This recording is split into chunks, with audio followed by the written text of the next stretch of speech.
ये सब तुम्हारी वजह से हुआ बुढ़ाऊ। और तुम मुझे को कोस रहे हो बुढ़ाऊ? हाँ बुढ़ाऊ। बेटी को पाला पोसा बंगले के अंदर और उसके बाद शादी के बाद सड़ने के लिए छोड़ दिया साला चाल के अंदर। अरे वो तो कम अकल थी, लेकिन तुमको तो अकल थी, तुम रोक सकते थे उसको, लेकिन नहीं। मैंने तुमको अपना गुरु माना। गुरुद्वारे के बाहर हाथ में कटोरा देकर भिखारी बनाकर खड़ा कर दिया मुझे और बोले बेटा मांग भी। को देवी चलाने के लिए कंपनी, और मुझे क्या दिया?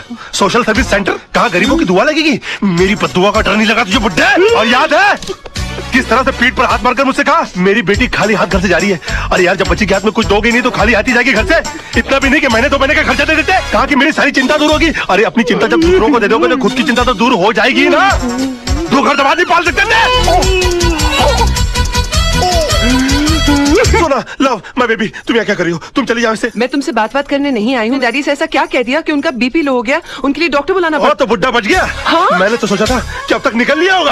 क्या बकवास कर रहे हो? तुमसे भी साफ साफ कह दिया कि मैंने उनके नाम और दौलत के चक्कर में तुमसे शादी की थी, मगर तुम इतनी बेवकूफ लड़की हो कि इतना छोटा सा झूठ नहीं पकड़ पाई।